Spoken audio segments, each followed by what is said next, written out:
Аз съм на втория клип, Радослав, и започваме с дънките. Първо, за едни дънки трябва да направите гърба на човека. Ето така. Как? После трябва да направите ето така.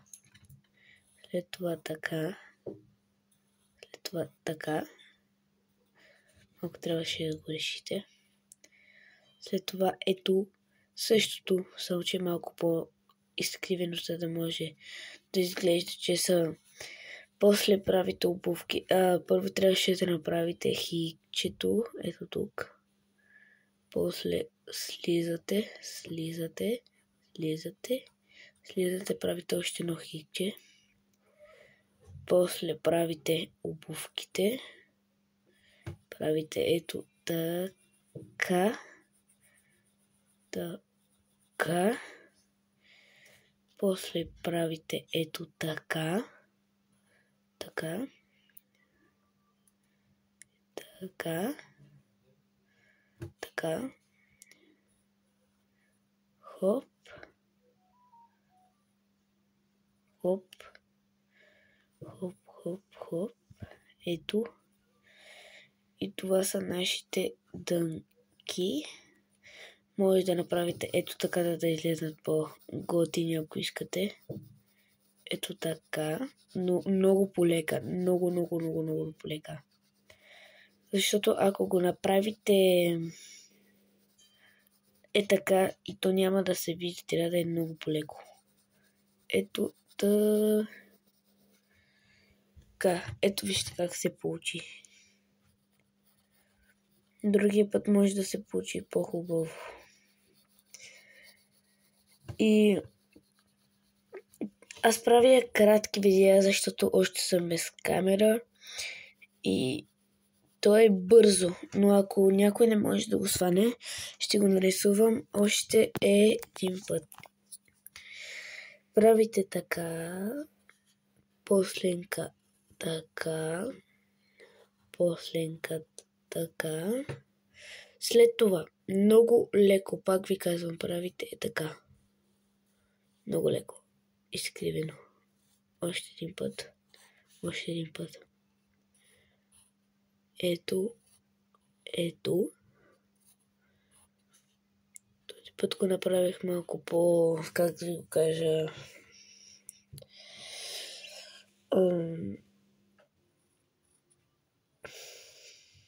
не знам как просто да ви го кажа. Като голямо и така. Ще посява ето така телефона, защото вече ме боли ръката.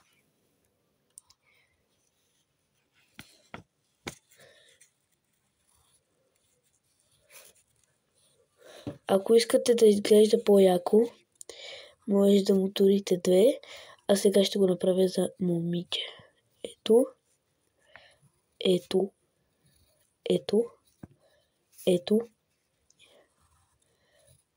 Пам.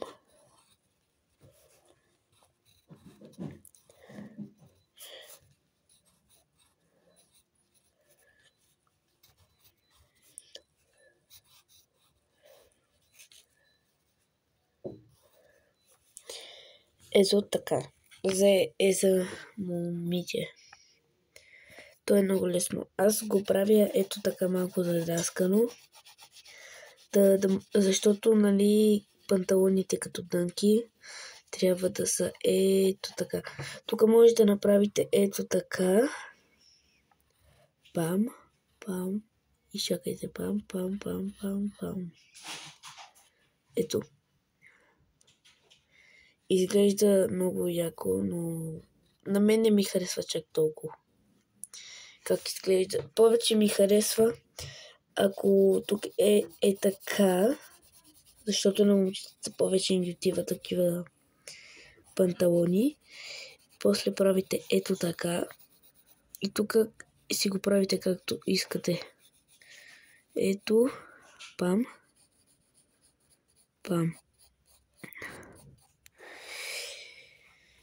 И това е крайният резултат. Това са горните. И още нещо. Искам да ви покажа, ако искате да направите една роза. Пам. Пам. Пам. Пам. Пам. Пам. Пам.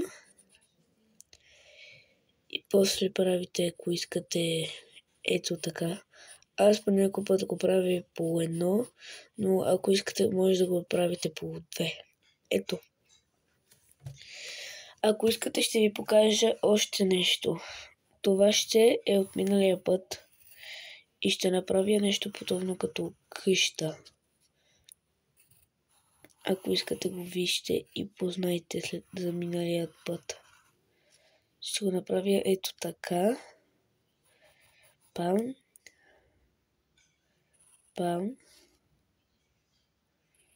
Ето така, само че по-широко, защото сега някак не ми се получи така, както трябваше да е. И това ще стане директно на една къща. Не се вижда много добре. Ето така изглежда, ако го видите. Ай, не се вижда от тази камера. Ето така. Заприлича ви ли? Познайте. И това беше за днес. Ако искате да видите още видеа, моля ви, последвайте ме, защото има много, където гледат видеята ми и не сте се последвайте. И не сте се последвали. Запомнете, че винаги вместо вършена пръстица, писателят носи само молив. Чао!